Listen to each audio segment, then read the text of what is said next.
September 1944. The morning sun over Borneo burned through a haze of smoke that stretched from the coast to the jungle interior.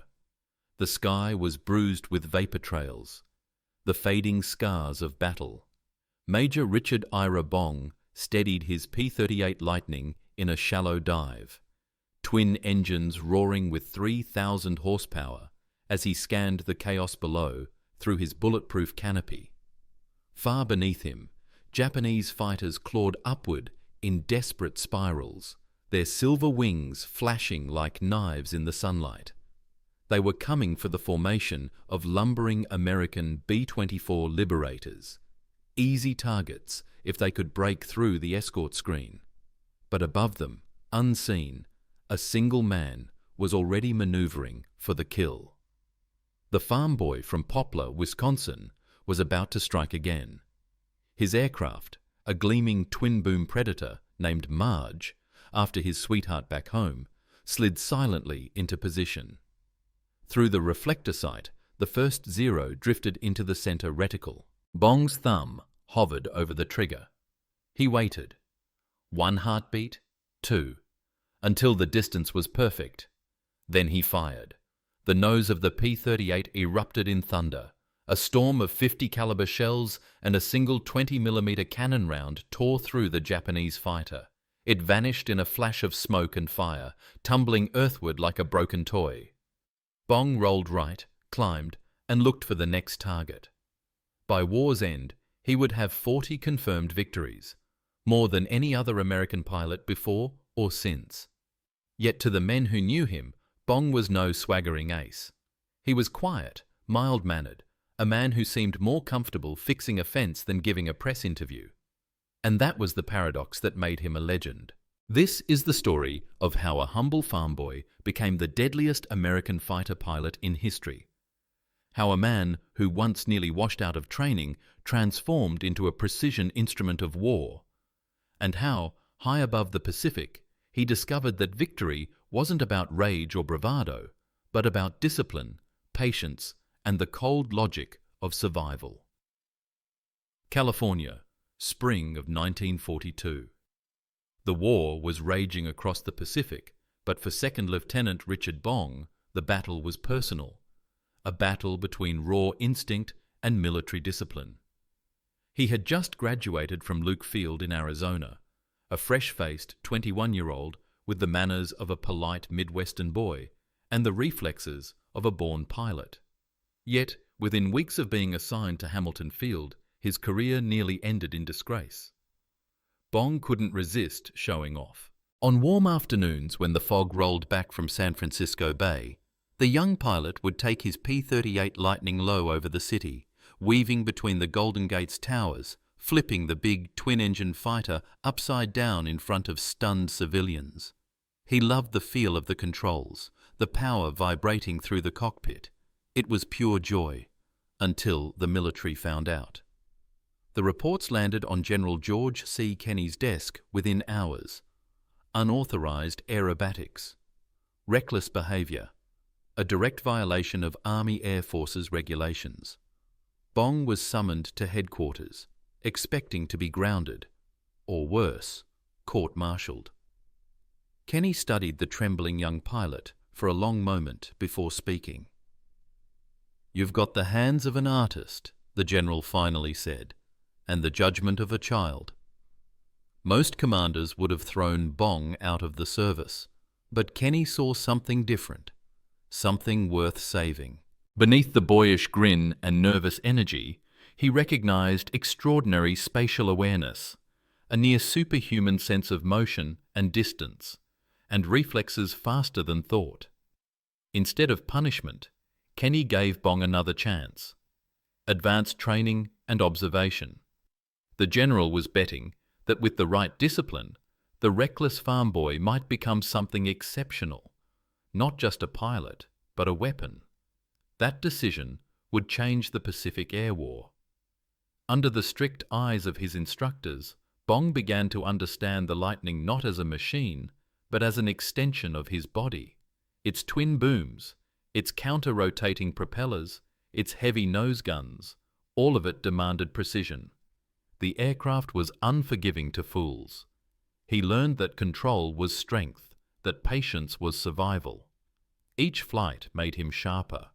Each reprimand carved away a little more of the boy and replaced it with the cold focus of a professional warrior.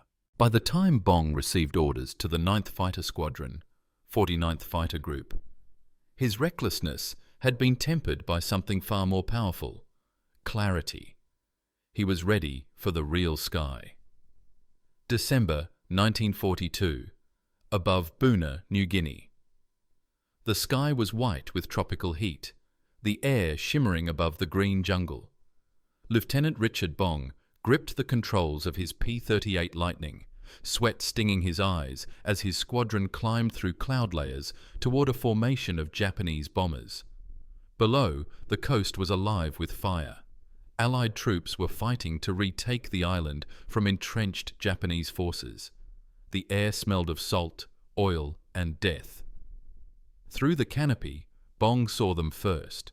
A wedge of Mitsubishi G4M bombers, their silver fuselages escorted by a swarm of A6M0 fighters. The enemy pilots flew with impossible grace, slicing through the clouds in perfect synchronization. The veterans of China and the Philippines, men who had been fighting since before America entered the war. Bong's orders crackled through the radio. 9 Squadron, intercept. Protect the bombers. Don't let them through. He could feel the Lightning trembling with restrained energy. Its twin Allison V1710 engines roared as he pushed the throttles forward. The aircraft was fast, almost unnaturally so, 400 miles per hour of pure mechanical willpower. Yet Bong knew that speed alone wouldn't save him. The Japanese Zero could outturn him in an instant. Its lightweight frame, its unmatched maneuverability, it was the king of the low-speed dogfight. American pilots who tried to turn with a Zero didn't live long enough to regret it. Bong remembered Kenny's words: control is strength, patience is survival. He climbed higher, keeping the sun at his back. Then, when the bombers filled his sights, he dove.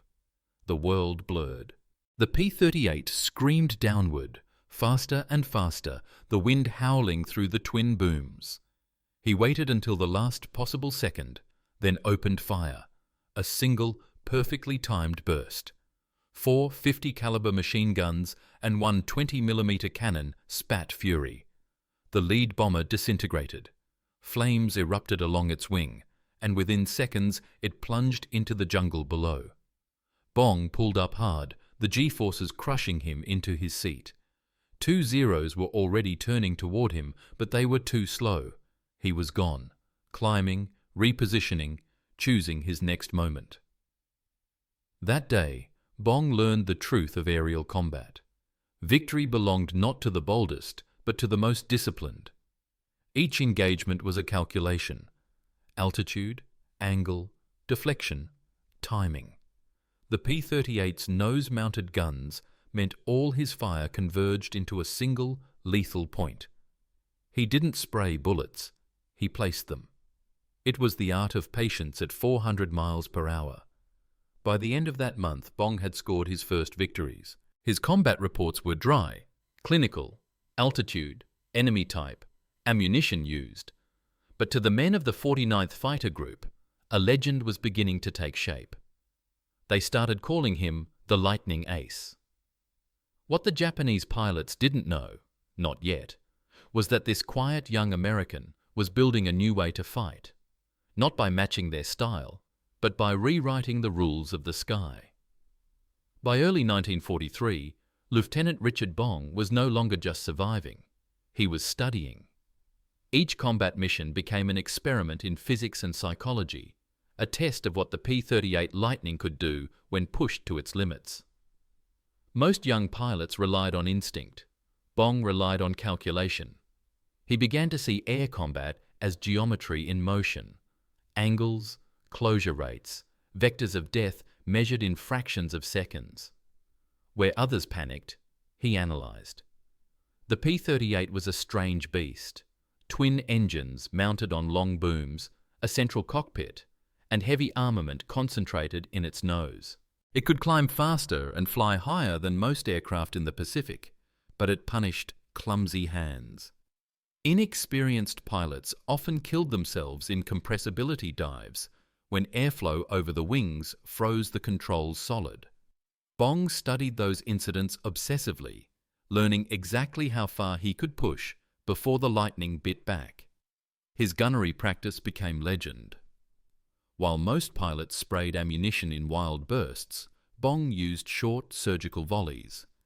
His hits per round ratio was several times the squadron average. Gun camera footage showed his method: patient stalking, smooth control inputs, a brief burst of fire, then a clean disengagement. He treated combat like hunting, never chasing, always waiting for the perfect shot. One of his fellow pilots, Major Thomas Lynch, described it best. Bong didn't fight the airplane. He listened to it. He made that twin-boom monster dance. By mid-1943, Bong's score was climbing rapidly. 5 kills, then 10, then 15, but more impressive than the numbers was the consistency. Every engagement followed the same cold logic. Gain altitude, attack from above. Never turn with a 0. Never stay in the fight longer than a heartbeat. He called it energy fighting, though he didn't invent the term. To Bong, altitude was a bank account. Every dive was a withdrawal, every climb an investment. Spend recklessly and you died broke. His superiors noticed. Reports from New Guinea credited him with exceptional efficiency. Minimal ammunition, maximum results. Even his maintenance crews admired him. He never pushed his aircraft recklessly, always bringing it home intact. He flew with the precision of a man who understood that the difference between mastery and chaos was 1 millimeter of pressure on the control stick. By late summer, Bong had become more than a pilot. He was a symbol of what the new American air doctrine could be: speed, altitude, precision, patience. Other squadrons began copying his methods. They called it the Bong system. July 1943, over Lale, New Guinea. The tropical dawn was pink and silent until the engines broke it apart. A formation of Japanese bombers, escorted by sleek A6M Zeros, rose from the north to strike Allied positions near the coast. Waiting for them, high above the clouds, were the P-38s of the 49th Fighter Group, and at their head, Lieutenant Richard Bong. He had learned to read the sky the way a farmer reads the soil: the faint smudge of exhaust, the glitter of sunlight on a wingtip. These were signs as clear as footprints in mud. When he spotted the bomber formation, he didn't attack. Not yet. He waited, climbing to gain more altitude. He had learned that the man who holds the height holds the battle. Only when the Japanese formation crossed into the killing zone did he dive. The P-38 screamed downward, sunlight flashing across its twin booms. Bong's eyes stayed fixed on the gun sight. He ignored the tracers that streaked past, ignored the radio chatter, ignored the pulse pounding in his temples. When the lead bomber filled the circle of his sight, he pressed the trigger once, a single, short burst. The bomber's left wing exploded, shearing away from the fuselage. Before the debris finished falling, Bong was already climbing back to altitude, conserving energy, waiting for his next pass. He fought like that all morning, calm, detached, relentless. By the time his squadron reformed, 2 bombers and 2 fighters had fallen to his guns. His total rose to 21 confirmed victories, more than any pilot in the Southwest Pacific.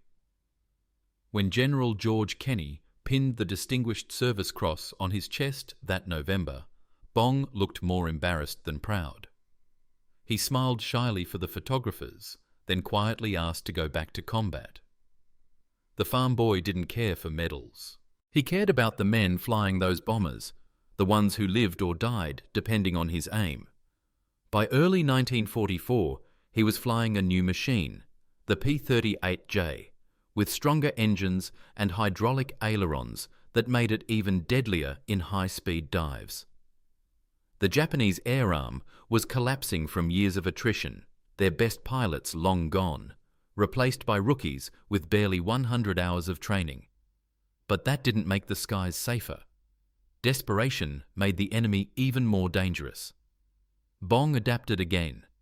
He began leading escort missions for heavy bombers striking oil facilities across New Guinea and Borneo.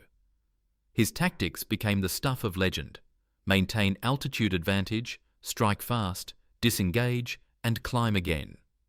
He turned the P-38 into a machine built not for duels, but for surgical annihilation. In one engagement above Hollandia, he intercepted a wave of Japanese fighters going after American bombers. He dove from 25,000 feet, destroyed 2 Zeros in 30 seconds, and pulled up so violently that his body blacked out for nearly 3 seconds. When his vision cleared, the sky was empty, and his bombers were safe. By June 1944, his tally reached 28 victories, breaking Eddie Rickenbacker's World War I record and making Bong officially America's ace of aces. General Kenny, fearing the loss of his best pilot, tried to ground him. "Dick," he said, "you're too valuable to die." But Bong smiled, almost shyly. "Sir, I'm too valuable not to fight." So Kenny compromised. Bong would lead missions, but only with experienced wingmen to protect him. The restriction barely slowed him down. Each new sortie added another mark beneath the canopy of Marge. Each mission refined his legend. And in the mess tents and flight lines from New Guinea to the Philippines, pilots whispered his name with reverence, half hero, half myth. October 1944. Above Balikpapan, Borneo. Oil fires burned on the horizon, thick black columns twisting into the humid air. American bombers thundered toward the Japanese refineries below, and with them flew the man whose name had become synonymous with victory, Major Richard Bong, at the controls of his P-38 Marge. Enemy radar had seen them coming. Within minutes, Japanese fighters rose from hidden airstrips, climbing hard into the morning sun. Bong watched their approach through his windscreen, small black specks swelling into wings and flame. He counted at least 20. He smiled faintly. Plenty for everyone. "Stay tight," he radioed his squadron. "We go from the sun. 1 pass, no turns." He nosed the lightning downward. The twin Allison engines howled, the altimeter spun, and gravity pressed him into the seat. Below, the first Zero flashed beneath his gun sight. Bong fired. A single controlled burst. The Japanese fighter vanished in a cloud of debris. He rolled right, climbed, and attacked again. Tracer lines laced the sky. His wingmen fought desperately around him. 1 Zero got through, scoring hits on Bong's left engine. Warning lights flared red across the cockpit. The aircraft shuddered violently, but Bong didn't break off. He feathered the damaged propeller, isolated the fuel line, and kept flying on one engine. The Lightning's twin boom design let him fight even crippled, a deadly advantage the Japanese never expected. He lined up another Zero closing on the bombers and fired a short, devastating burst. The enemy disintegrated mid-air. Only then did he pull away, nursing the wounded aircraft back toward base. When he landed, smoke still poured from the damaged engine. Ground crews counted 97 bullet holes in the fuselage. The airplane was nearly destroyed, yet Bong had returned, calm and smiling. By December 1944, his record stood at 40 confirmed victories. No American pilot had ever reached that number. None ever would again. General Kenny, under orders from Douglas MacArthur, grounded him permanently. "Major Bong," he said, "the country needs you alive." The farm boy from Wisconsin, who had outflown the best Japan could offer, was done fighting. He didn't protest. He simply nodded, eyes distant. After 3 years of combat, the sky had taken everything it could. January 1945, the war's end approaches. Major Richard Bong returned to the United States as a national hero. Newspapers called him America's Ace of Aces. Children in small towns wrote him letters. Senators shook his hand. Photographers followed him through parades of flags and ticker tape. But Bong never seemed comfortable in the spotlight. He smiled for the cameras, spoke softly into microphones, and whenever someone asked what it felt like to shoot down 40 planes, he would shrug and say, "I just did my job. Same as anyone else out there." Beneath the polite modesty, though, there was an unease that he couldn't quite shake. He had spent years mastering death in 3 dimensions. Every reflex tuned to survive. Every thought sharpened by combat. Now peace had come, and he was expected to simply stop. To smile, to wave, to pose beside a woman in a white dress named Marge, whose photograph had ridden beside him through every battle. He married her in February 1945. For a few months, it seemed that the story might end the way America wanted it to, the hero returning home, the war fading into memory. But Bong was restless. The Army Air Forces had begun testing the future, jet aircraft powered not by pistons, but by pure fire. He volunteered to test one, the Lockheed P-80 Shooting Star, America's first operational jet fighter. It was fast, unproven, and dangerous. Exactly the kind of machine that called to men who had already outflown the limits of the possible. August 6, 1945. The same morning that the Enola Gay took off for Hiroshima, Richard Bong climbed into his P-80 for a test flight over California. Minutes after takeoff, the new jet's fuel system malfunctioned. The aircraft caught fire. Bong managed to eject, but too late. The parachute failed to open in time. He was killed instantly. The news spread across America within hours. One headline read, "Ace of Aces killed as war ends." Even as the world entered the atomic age, the symbol of America's greatest airman fell back to earth.